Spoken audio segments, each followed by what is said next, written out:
Okay, can you hear me? Yes? Yep. No? Yeah. Excellent. Oh, let's turn this one. Well, it's great we started off by talking about change this morning because a lot of what you'll see is definitely change happening here.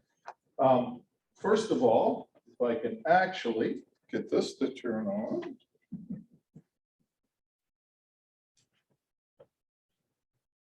Is this on? There we go. I'm just impatient. Little about us, it was just mentioned, is Hickey is actually 4 separate companies. Our main part of the business that Jason runs is site selection. So if people always ask after the H2Q, Q2, whatever it is, who's behind these companies moving, and it's actually the site selection business is a huge business, and that's what Jason runs. I do the consulting. We also have a think tank that we have, and then a foundation that gives back to the profession. And so I'm going to start off by kind of taking you through this cluster analysis that tied into the SWOT, and then we'll have Jason kind of kick it off. Spoiler alert, he is actually a Minnesotan here and still has season tickets to the Vikings, for whatever that's worth. So let's start by talking about change and what really is going on. So this is pre-COVID. So let's take back to the wonder years. So 2019, and look at all the places that were the fastest growing in the US. They're all major urban metros, with New York at the top of the list. And the places that even in the good years that were in trouble down here in the red are some places you've heard of: Kokomo, Indiana, Muncie, Guymon, Oklahoma. Probably a lot of places that a lot of people aren't familiar with. And if you looked at a map of the growth, this is kind of going in. This is pre-COVID during the good years. And the good news, if you see up here on the screen, this area was actually doing pretty well here in Itasca. Now, around the area, there was some actually decline going on in that period. But here in the county, good growth in those years going in, which is good. Now, COVID, we call it not post-COVID, we call it during COVID, because I think we're still feeling it. But if you look now, look what changed. In less than 18 months, look at who the top growths are. There's a couple big places on there still, but there's also St. George, Utah, and Jefferson, Georgia on there. And this is total. This is not a percent or counterbalancing for urban versus rural. This is total. And then look at the losers over here. It is almost a mirror list of the top gainers. So no time in the whole history of tracking this has the top 10 gone to the bottom 10 in 18 months. It's almost hard to even imagine that migration, the great migration going across. But the point here is to put out that it is change. This is not something where maybe it's happening. This is actually happening at this point. And this is what this looks like 18 months later, where we are right now. And even today, the Wall Street Journal put out its index of housing and where people wanted to live.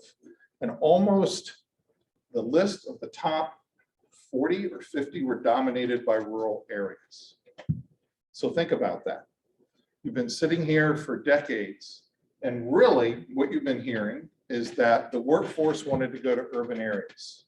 They wanted to live in the big cities. Companies wanted to go there to get talent because that's where the talent was going. Now, in 18 months, where everybody going is not the urban centers. They're leaving the urban centers and they're heading to these rural areas.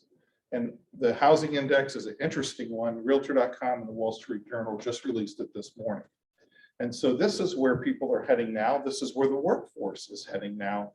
And this is where companies have to start thinking about the future of their workforce.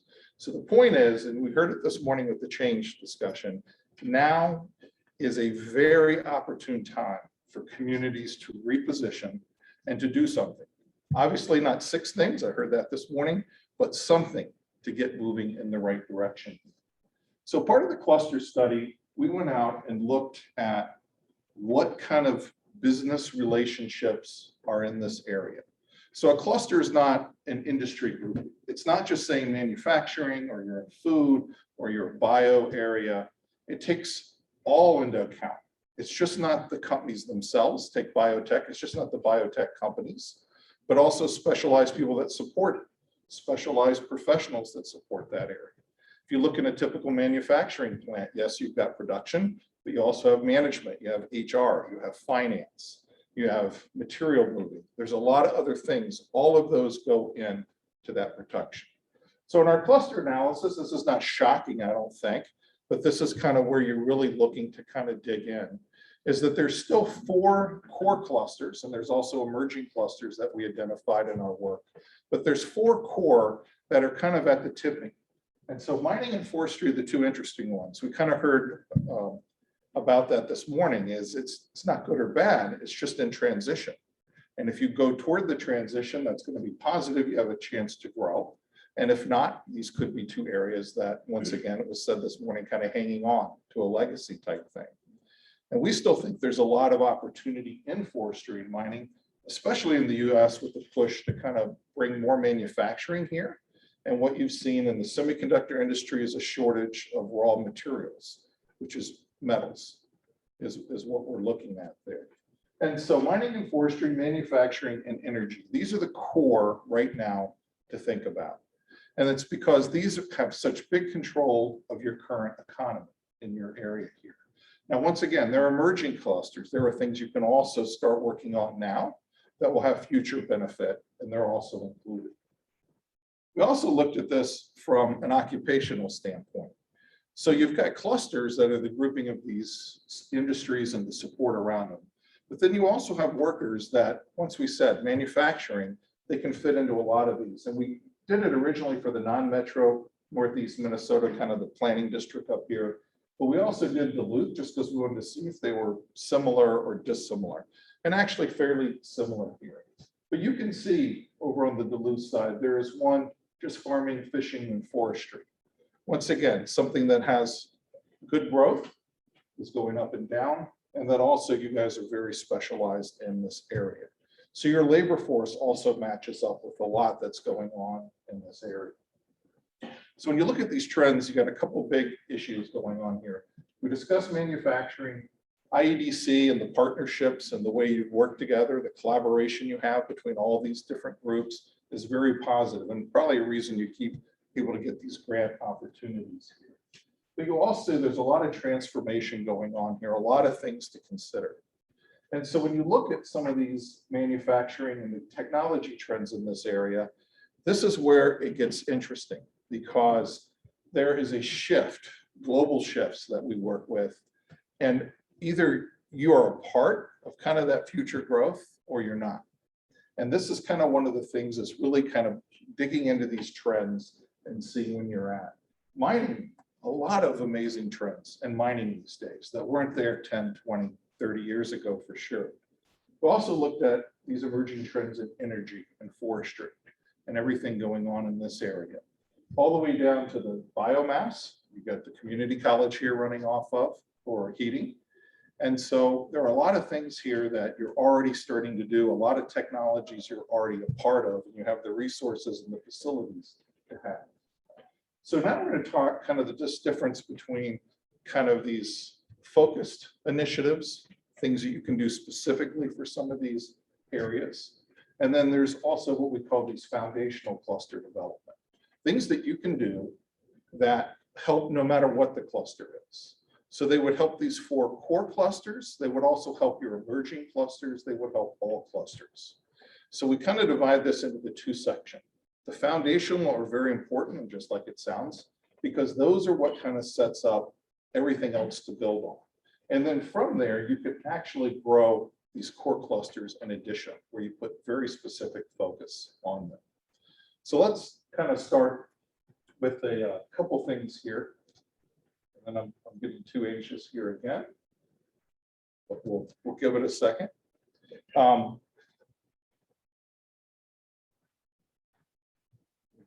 The flow. There we go. Wow, that's a lot of writing. So what we did here on the foundational clusters, if you look down the left side here, is really to kind of focus on right now, is these are core areas that were mentioned in our circle walk around here today. So you've got BRE, stands for business retention and expansion. That's focusing on your existing businesses, right? No matter what the cluster. You got attraction efforts. And they're made up a lot of different components, from foreign direct investment to domestic attraction, all over the board there. Infrastructure that goes to support that. You have talent, which is huge. You're going to hear from Jason in a minute, the importance of labor and talent and the way site selectors think about things. And then this kind of entrepreneurship, partnerships, and innovation. So through all of those, you have the ability to have kind of strategic pillars here that you can work on. And we're going to talk about a few examples here once we get through this. You can kind of see how these kind of come together. The other thing is there are specific kind of recommendations, and these are the focused ones. So you have the foundational ones where you can look at, and then once that foundation, very specific things that you can do for each of these, right? So this would be manufacturing, some things down kind of the left side, some things you're already working on here. And then some examples we're going to talk about later on in the process. And then you can also see manufacturing. Here's a second sheet of other things that might be things you look at, things that you can fund. And a lot of these grants and studies are helping driving you and what's the best decision. Mining also has some strategic initiatives. And once again, we're looking at all of these, but we'll kind of focus on a few. It's an interesting quote here at the bottom too, that 45% of the world's economy is driven by the mining sector, which means the basic building blocks for everything that we do, not only from semiconductors, but then it gets into electronics and metals and cars and everything else. Then we also look here at mining, some other things. Tourism is also interesting, and this has become an interesting one here, is not so much in the US now, although there's some examples, but especially overseas in New Zealand and Australia, mining tourism is huge. People pay to come to mines that are no longer in use. People come to be in the mines.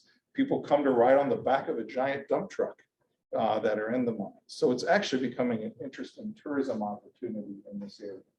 Then we also have energy in here, and then forestry. And forestry is another interesting one, and especially in this area, the fact of how linked together tourism and forestry is. If you think a lot of your touristy assets, they're really based on the forestry business, kind of the way the lands are, the leases on cabins, snowmobile trails, how everything kind of ties together, and all the great woodlands you have up here. So it's time to kind of think through each of these. There's opportunities, not just in their traditional ways you think about these industries, but also around the industries, what else you can bring to bear. So let's talk about a few of these that kind of, so this is a foundational idea and something that we think would be awesome here. It's what Detroit does, what they call a homecoming. And this is where you have people here in the community. Some have stayed, some come from other places, but have invested in this community and are here now and making a huge difference. There's also people who grew up here, who have an affinity for this place, but for whatever, for work or family or other reasons, don't live here anymore.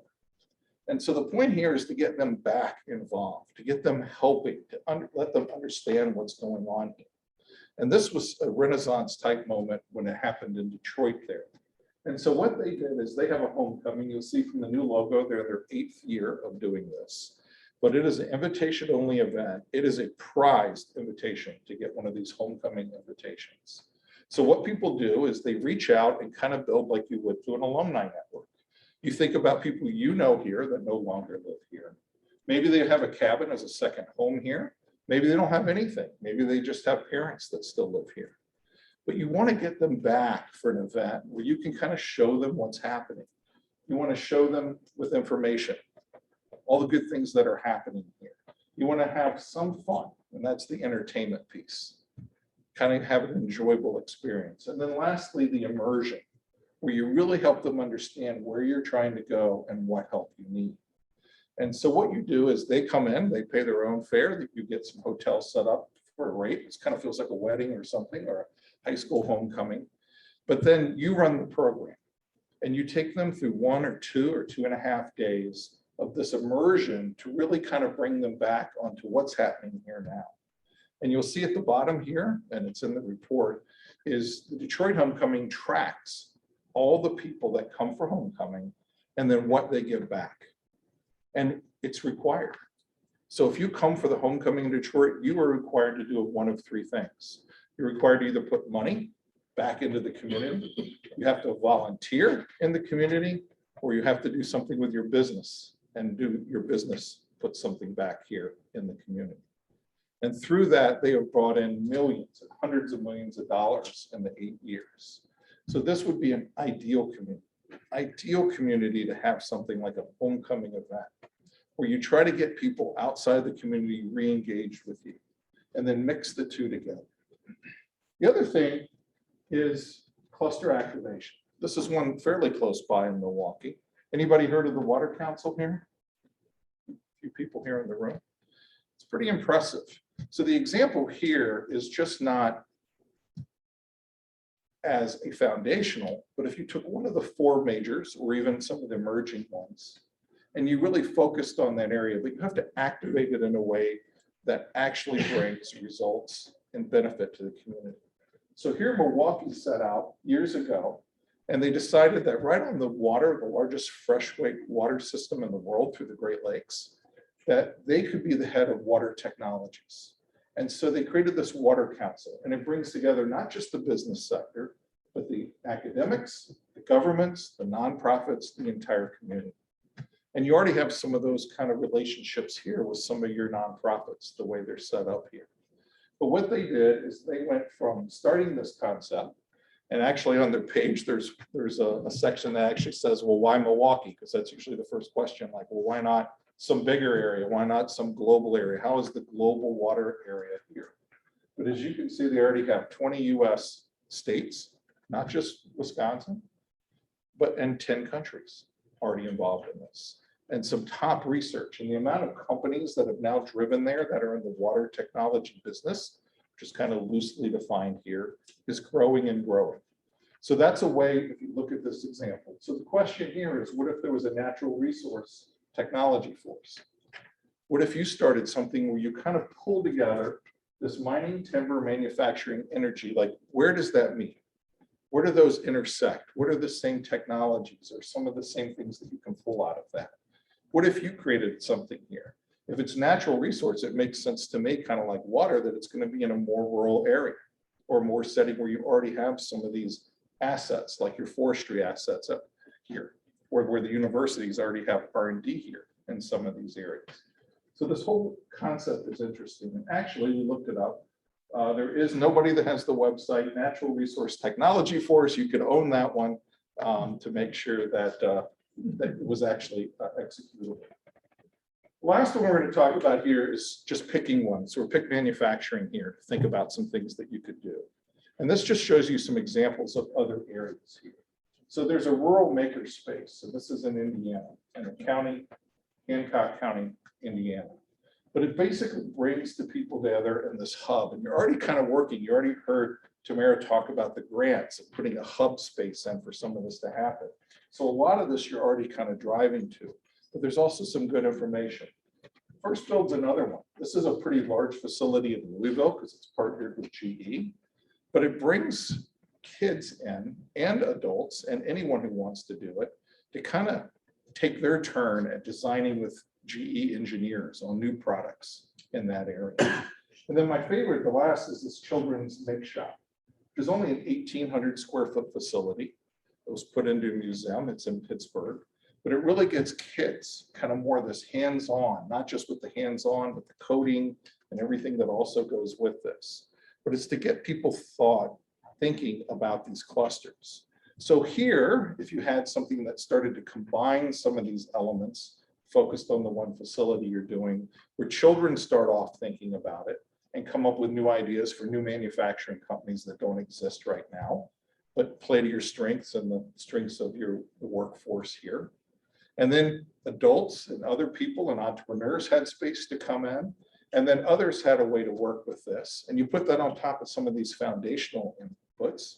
And then maybe you do a homecoming where you bring back people to get additional resources in the area. Then this all starts to give you this kind of focus on moving forward here. In Detroit, and I had the ability to, I was the first regional director and the president and CEO of the Detroit Regional Partnership, so I saw this firsthand, is that most of the major investments, bar 2 billionaires that live there, other than Gilbert and the owner of Little Caesars Pizza. All the other major investors do not live in Detroit. They do not live there. They have almost just kind of old connections or university connections or some kind of connection that they found with the area that they've been able to drive that business back. So think about not only the people here that are really good at giving and providing resources, but what if you could add 20, 30, 40 more and they became in your top 10 of your investors in the area. So with that, I'm going to transition over here now to Jason. Jason, as I said, does the site selection. He comes at us a totally different angle. I spent my life in economic development, looking out, trying to build these communities. Jason works with companies all over the world and trying to find a location. So with that, Jason Hickey.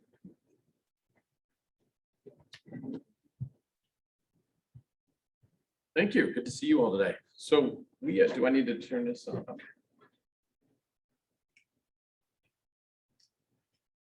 We went through the training too, and I apologize. Good to see you all today. So as Barry just mentioned, I'm a Minnesota, a Vikings fan, which teaches resilience, patience, the importance of really strong field goal kicking.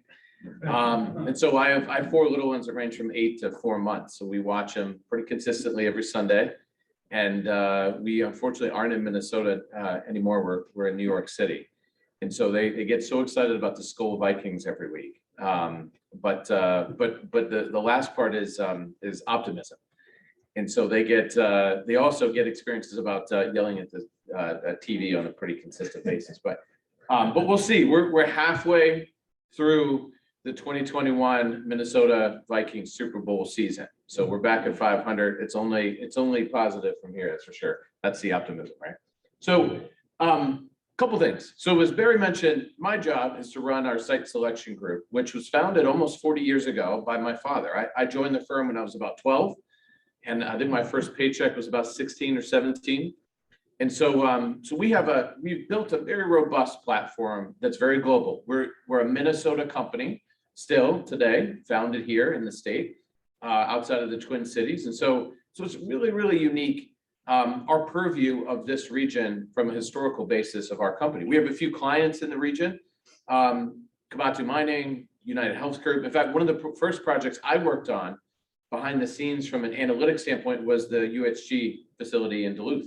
And so we have a really unique kind of purview and would come up here 4 or 5 times a year to vacation as when we grew up in the cities. Even wintertime, we love to come up in February to hear the ice shards crack on Lake Superior. So we with all that being said, to be here today is really exciting because I'm going to talk about what we do for a living and then also with how it aligns to this region and some of the opportunities. But first and foremost, as a site selector, we help companies, in particular multinational is most of our client base, try to figure out what to do next. And in an uncertain world, it's getting a little bit more complex. And there's some really unique things I want to talk about, first from a context of what we do, and then of course, some of the unique trends that we're seeing in how we do it and what they're looking for. So first and foremost, it's all about labor, and that's no surprise, but the dynamics have shifted significantly. If you're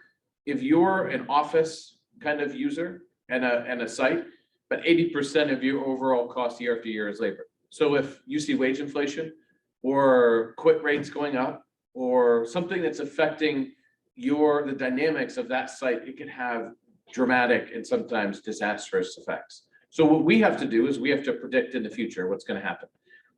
We can't just say, all right, well, there's 3 places to go. You go to Nashville, Dallas, and Tampa. Well, those are 3 great places to do certain types of business, but there's so many other opportunities. And globally, many of the cities that Duluth and Itasca County and this whole region competes with are not in the United States at all. Of course, there's a few in Canada, but they transcend the globe when larger companies are trying to decide where do we either place a site, grow a site, or tap into supply chain when it comes to manufacturing and other functions. And that's what we try to, help create. We look at a few different stovepipes. So first, Same vein as labor is talent and demographics. So key because you have to be able to predict the future. So not predict some of the short-term things that are happening, but the longer-term gains and opportunities and the challenges and how to overcome some of those challenges. Infrastructure. So there's a lot of talk about infrastructure. What companies need to look at and what we coach them to do is not just what you have today, but the roads and the rail and the connectivity that's even being proposed 20 or 30 years from now, because that's going to have a positive effect, hopefully, to the ecosystem of what they're getting into in the first place. A lot of your incumbent businesses and the general managers and the leaders of those sites themselves are constantly fighting, especially for larger companies, for dollars every day. And we have to help them decide and give them the business case strength to be able to fight for those dollars as they increase a new line or hire 10 more people or whatever it might be. And that the infrastructure and the talent is parts of it. And then it's all about risk. So most companies make decisions based on what's going to be the most cost effective, not the cheapest. It's not a race to the bottom. And one of the things that the pandemic has done is it's no longer a race to the bottom. That there are plenty of companies investing in places that may have been considered a higher cost region or threshold because of the consistency of talent, because of the consistency of a quality of life, and the consistency of and the stability of a lot of other factors that help ensure that there isn't huge swings in the future. There's a big rush to a few cities, as we see in the newspaper every day and on the news. That's just a fraction of the decisions that are made by companies every day. It's just they're getting a lot of attention because those are places where migration is occurring in some very dramatic ways, but they're also extremely saturated places already and not great places to do business overall. And that's part of the risk profile that we take a look at as well. So when we get all of our information together, we build kind of a Ketno-Traeger model where we weight and summarize all kind of different factors. Sometimes we'll have 1,000 different lines of all kind of factors and inputs that we might put into a project, but they roll up into a few different categories. A lot of times, quality of life today is much more important than it was a few years ago. Same thing with wages, same thing with upskilling, same thing with some of the other trends that we're seeing. A few other things that's important is that for the first time that I can recall, and I've been doing this again since I've been 12, strategic fit is much more important than it ever has been. That means a strategic fit. Are we a fit for the community? Is it a win-win for us to be there? That's so exciting for an area like here because you embrace the companies that are here in ways that are very unique to communities I've been all over the world. And companies see that. When they come for a site tour in this region, because I've been part of them many times, they'll see that everybody works together. And that's really important. I don't know how many vans I've been in where after the site tour, we're going back to the hotel or going to the airport and they're saying, geez, the second tour was great, but everybody didn't seem, they seem at odds. And why wasn't the utility company there? Why wasn't this team member there? And it just, the vibe was weird, strange. Well, that's important to companies now. And the younger generations that are now making the decisions, it's even more important that it's part of, they're entering a ecosystem and a community that's one and the same. And even the largest companies out there that are making these decisions, it's incredibly important. So how do they think about the process? It may seem haphazard and very, very one end bespoke, another end completely fractured. And part of our jobs is to bring all that together. So we take the data analytics and we sit the CEO down, sometimes board of directors, sometimes CFOs and other C-suites, and we all agree about the charter of a project. So what weights are important to you? We make recommendations and we start to go through the process and do all the data analytics. So at the end of the day, it's a scientific process to be able to make a decision. We look at things like concentration risk and we map it out. So concentration risk is not about people in the pandemic per se. It's about concentration of skills. If you're an industrial park and everyone's making the same thing, well, that concentration of those individuals and those skills become finite. And in the situation that we have today with workforce, it's going to be with us for quite some time, we start to get wage inflation, people jumping back and forth for sometimes incremental amounts of benefits and wages and things like that. Well, that's part of what we look at as well. Once we get everything together, now we have to work through all the different people that are involved in the decision-making process. So you all make decisions. Our first speaker talked about how that comes about in some unique ways. Well, in the site selection world and how we're dealing with these companies, they've got to get buy-in too. The CEO doesn't come in and say, Barry and I were talking about, though, I think we are in agreement that we need to get an RV as part of our next company investment, maybe use that to travel a little bit. But besides that, CEOs don't come in and say, I got to be here and that's it. It's a consensus, and it's an important one, especially for activist board members and very involved C-suite individuals that can span many different places and generations and you name it. The exclusionary decision making is incredibly important, and that's where we fit in. So all these different people you see on the screen, they have influence and they weigh, and the scientific method is where we pull all that together. Now, we certainly have projects where the CEO said, hey, this is great, Jason, but I want to be here because I'm an avid skier and I want to be able to drive to my ski lodge every weekend. And of course, that's a valid statement, and we say, okay, but you're going to have to validate that decision in the cost impacts it's going to have on that particular project. The business case. Is it going to be more costly? Probably not cost effective to be able to move this site, and to their stakeholders, investors, and so on, they have to make that argument stick, and we'll help do that as well. So where we fit in here is, you can see for those in the back, I'll point it out. You see the little kind of award where it says site selector in a couple different places. So the first box is a North American company. European companies do a little bit kind of a different structure. We'll get to that in a minute. So you have both European and North American companies here in the region, which is really great. The dynamic can be very exciting, but a different kind of profile when it comes to dealing with those companies. So North American company, we typically deal with a head of real estate and then interact quite a bit with a CFO. And then when it comes to decision-making and when we kind of present our findings, we'll deal with board of directors and investors and so on. But our head of corporate real estate is our kind of often go-to person on an everyday kind of activating basis. What's really interesting is that it's totally different for a European company. Corporate real estate executive is a different role in a European company. So often we're dealing with a head of business development, and sometimes kind of head of strategic initiatives is another title that we see quite a bit. That's who we interact with more than anybody from a European standpoint.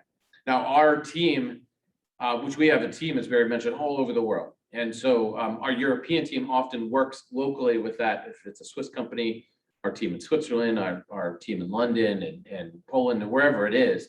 And then we help them over here in the US if it's a North American project. But the main stakeholder and the everyday person that we deal with is still the same. Then eventually we get into involving government affairs, accounting, finance, and they weigh into the different aspects of a project. And eventually at the end, all the way to the right is usually a board of directors or some kind of advisory group decision. By the time it reaches there, the decision usually has already been made because we've circulated it and done readouts beforehand and so on and so forth. Often when you see a project come where they're in a hurry, a lot of projects, especially these days, want certified sites. They want turnkey sites. They want to be able to come out of the ground as soon as the ground thaws in the winter. That's because we've worked on the project maybe for a couple of years, and the board of directors has approved the funding for the project. They haven't approved the location, that comes next, but they've approved the funding. And for those of you that have any kind of funding mechanism as part of your job, you know that once you have the money, you better spend it quickly before something else comes up. So they're in a hurry to get moving, and that's where the site selection process gets even more expedited. But a couple of things I want to mention today. We want to make sure there's plenty of time for questions here at the end, but just some trends that we're seeing beyond who we work for and how we do it. But just there's a really dynamic world that we're living in. Really, really interesting. You probably haven't heard this word used for the pandemic, but it's unprecedented. And so this in this unprecedented time, that's twice now. we're seeing a lot of different things. And then we know now what the effects are going to be. What's uncertain is what's going to happen next. And I want to talk about a few trends that we're seeing on a global scale, but in particular, how it's affecting this region. And it's not negative at all, actually. Some of it's really positive. The first part is, what's a talent magnet? What's a talent magnet in 2022? Well, it means two things. One, you could be Nashville, or you could be New York City, or you could be in these other places where people are constantly moving. You could be Chicago, where lots of graduates from Big Ten schools come every year and they get jobs, and that's one kind of talent magnet. The other is this region right here, where the talent magnet has less to do with maybe going to a facility and more to do with the talent that exists everywhere. The remote working trend is one of the biggest opportunities for this region that's presented itself in a long time. Someone could work in Chicago from right down the street and have the beautiful view of the lake that I had to take a picture and send home as soon as I came here this morning, because it reminded me of growing up here and seeing that each fall. But you could have the quality of life here, but work in Chicago, but only maybe go once a quarter physically. But otherwise, you're here, you're remote, you're doing whatever job you're doing accounting, you're doing maybe the CFO, you're doing purchasing, you're doing anything. Now that doesn't work as well, obviously, for manufacturing, but from an office perspective, people can literally be anywhere as long as they're able to get to an office when it's required. For a lot of companies, that might be, again, once a quarter, might be once a month, might be never, or once a year. We've had companies that have moved their customer service and other functions, not just outbound and inbound, but real customer service functions, 100% remote. And that's a huge opportunity for even some of the things Barry talked about expats.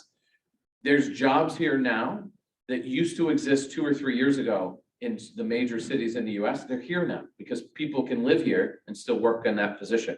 Finding that and creating the linkage is one of the hardest things that economic development is going to be challenged with. But you're already onto the right path in doing some of the diligence that you're doing today. But it creates a huge opportunity. Two other factors I want to talk about today really quick before we take your questions. One is labor costs. So all kind of talk about rising wages. They've been rising for a long time, and they're not rising in some exponential way that some other economic micro or macro things are happening. So obviously there's inflation, there's some other impacts, but as far as wage increases, it's steadily increasing. The 90th percentile is the 90th percentile of wage. So these are folks that are of the highest skilled, in-demand jobs. You can see it's still fairly incremental. What's still relatively flat, which is part of a trend that we're going to talk about next, is the growth of the bottom 10th percentile. And the median you see there at $26, almost $27 an hour, is still really low. That's the median jobs in this country. Is only about $27 an hour. So people have said, in hospitality and in other jobs, all companies are struggling to find people. We struggle to find people, the right kind of talent. And so everybody is experiencing that challenge, but no harder industry has been impacted than entertainment, hospitality, and other related tourism, those kind of now current still pandemic impacts. Part of the reason is some people have gone back to work in some of those jobs, and they've realized because of the constraint, they're doing 2 or 3 times maybe the same thing that they've done before. And they've said to themselves, all right, I don't want to do this anymore. I want to do something completely different. If they go back to school, they won't be back in the workforce. Let's say they're going to go into software or IT for maybe 2 or 3 or 4 years. If they're going into a trade, that's the same thing. It's at least 6 months to 2 years, so they learn the trade. So it is going to have a dramatic impact now that we see here what's called the quit rate or voluntary leave rate. This is not 2020, that uptick. This is just mid-year, just taken about 2 weeks ago, was that last of 2021. It is extremely impactful across the US what's happening and across the globe. This quit rate issue is happening on a global scale, and it's unprecedented.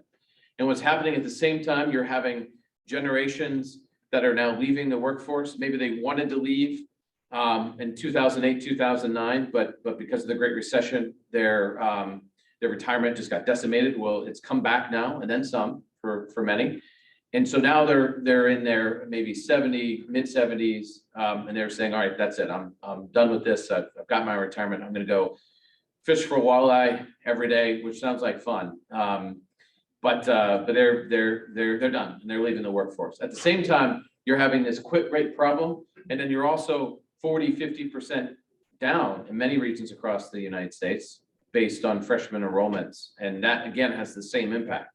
We're not upskilling the people, especially within the hospitality. It's kind of the basic skills.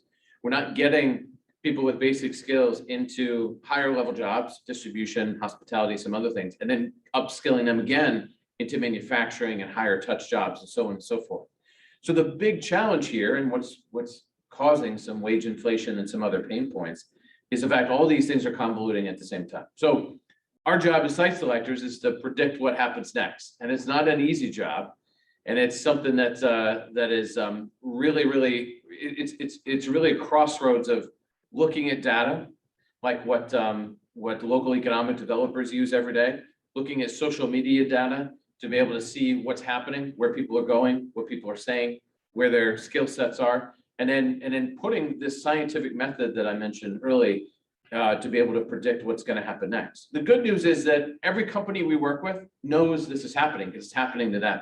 So they're not going into the site selection realm with us and thinking that it's all going to be fine. It's going to be something that that we're going to be challenged with probably for the next decade or more, in that the right sizing of our workforce economy is going to be very dramatic. But again, I don't mean to be pessimistic. Again, I'm a Vikings fan, so I'm hopelessly optimistic from the core. And so it poses, what it does, these challenges poses opportunities for this region.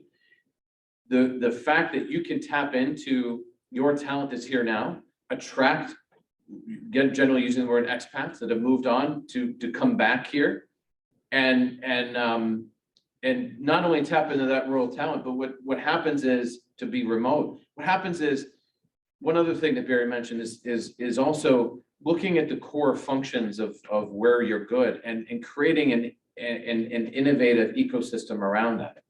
The more people that you can tap into remote workers and they're working on some of these jobs, eventually they're going to sit in their home and they're going to sit in a coffee shop and start thinking about new ideas. And if there's a platform to inject them with capital here, they would love to do it here. And that too is part of, I think, a huge opportunity to overcome some of these challenges. It's very unique to this region. So one other thing, supply chain. So like you, and I've got 4 little ones, we ran out of toilet paper relatively quick about a year and a half ago. We've been stockpiling ever since, so many of us are doing it. But there's going to be a supply chain shift. I've talked for a long time about the unique opportunity that this region has because of the unit trains that come across from the West Coast that go through this region. That one of the long-term strategies could be to stop some of those unit trains, the containerization, so they don't go to places like Chicago and have to trek it back up to the cities and back up to this region, just to stop it here and to potentially intermodal and do some other things. That's more longer term. Short term, it's just about connecting supply chain opportunities that are local so that we're not relying on a global economy as we did before. All companies we work with are totally shifting their supply chain, their network optimization, and we're helping many of them do that. And it's going to be kind of a regionalization as opposed to a globalization. There'll be still things that will shift back and forth, but no longer will be the day that a pair of jeans starts in one place, maybe in Asia Pacific, comes back to the US, goes back another time, comes back and forth maybe 3 or 4 times, and at the end of the day is brought to a consumer here in North America. Those days are gone because the cost effectiveness of the risk is too far exceeding the reward of a business case. So now there's going to be a significant shift, and there's again a major opportunity for this region to tap into that. So with that, I think we'll open it up to questions for either Barry or not. Yes. I have a question on, with the labor shortages, you talk a lot about, and generally, I know historic incentives from communities or or states focused on job creation. And I'm wondering if you've seen good examples of states or incentive programs that are somehow incentivizing efficiencies and automation, and as a kind of a community incentive versus we want you to create as many jobs as possible, but we're actually going to help you fund your innovation center or your automation technology or your trial, R&D stuff. Yeah, can you speak to some of that? Yeah, and a few things. So first is the power it takes to literally the utility power, the electricity to power that innovation. So a lot of manufacturing sites have seen a 20 to 30% increase in the power needs because of all that equipment. And so that's the first thing. Can we serve those sites with the right power requirements for today and tomorrow? That's more of an infrastructure piece. As far as workforce goes, Minnesota in this region, Minnesota's a state in this region, have a really, it's just down to the core to be able to help the trades and the tech schools, taking those institutions and helping people get upskilled. Sometimes what's missing, and not here, but just in general, what are though then the specific skills that people can get pre-certified to be able to present themselves to an opportunity? And so with automation, it requires new skills, new certifications. A lot of automation that's happening is very specific and for a specific reason. So brake presses, for those of you familiar with brake presses, the smaller the bend, the more dangerous it is for people's fingers. More people get hurt, and it creates a lot of downtime and risk for the individuals and for the company alike.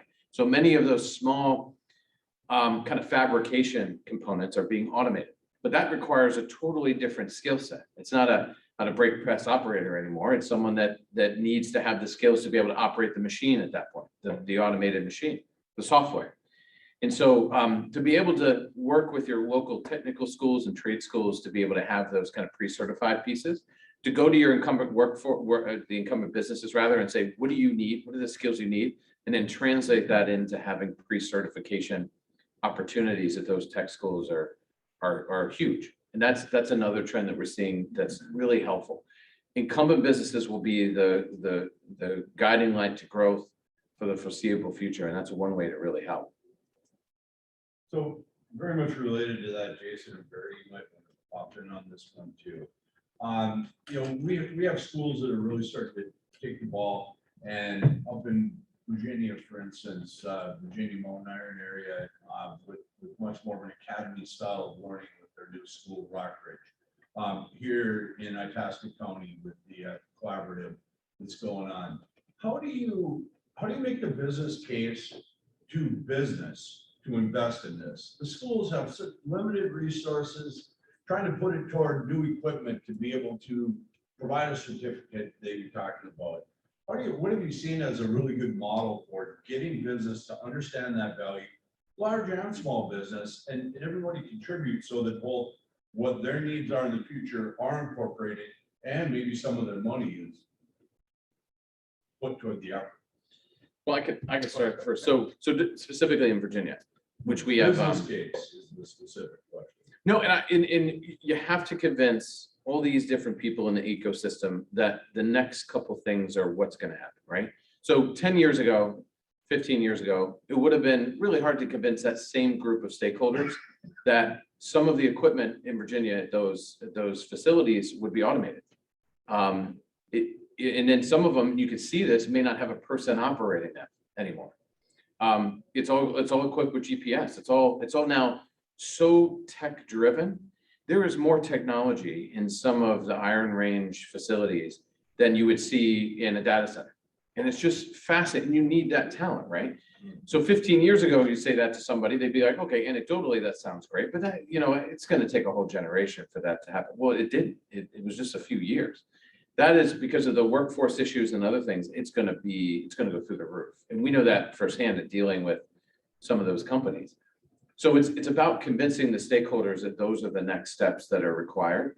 The jobs that are going to be next in manufacturing are so much involved in software, high tech, IT, gamification, all the things that have very little to do with like a brake press operator relatively position. So it's about showing the data of where things are headed to those technical schools and other stakeholders of this is the training that we need next.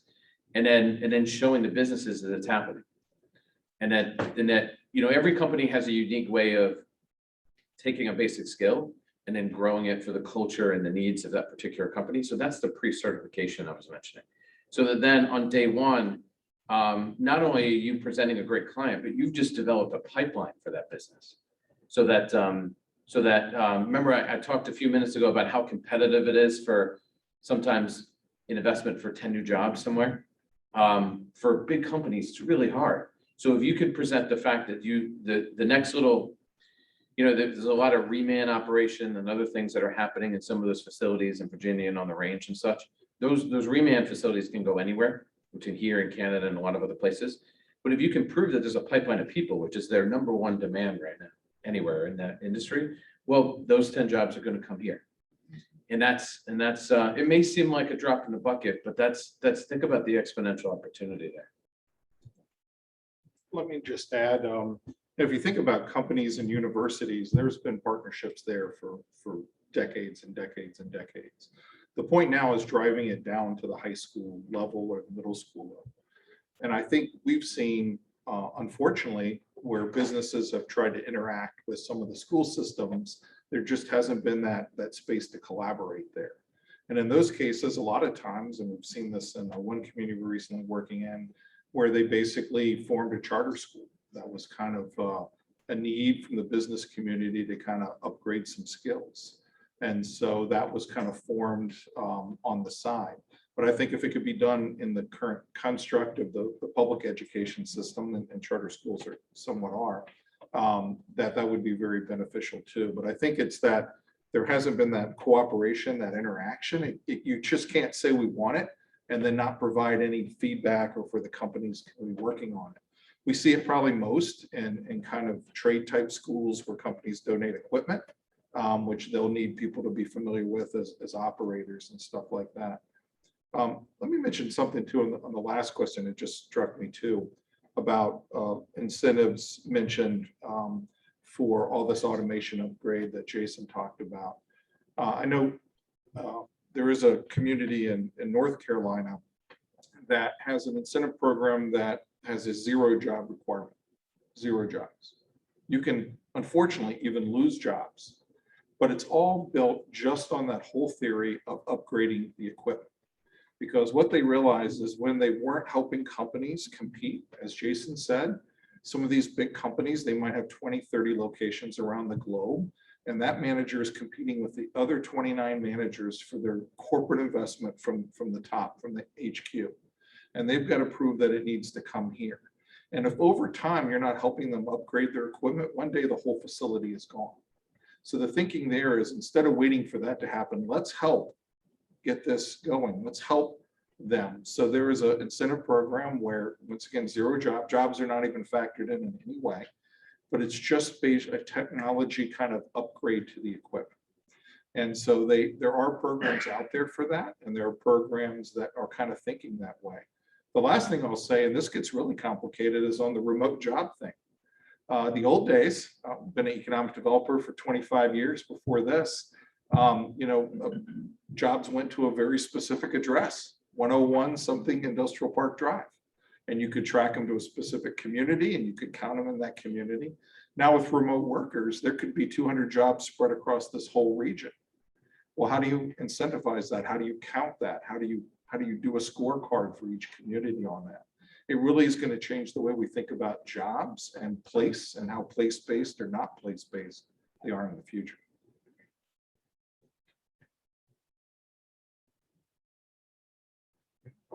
Sir. This is more of a comment than it is a question, although you can certainly respond if you want, because it ties into what you're doing. It's interesting, I find a couple of observations. One of them is, if the SWOT analysis was done, and I know this is kind of a condensed or abridged version of it, it would be interesting to see the entire study, because I do find in there a lack of several potentially very major economic sectors. Were those even considered or not in the scope and the plan, the study?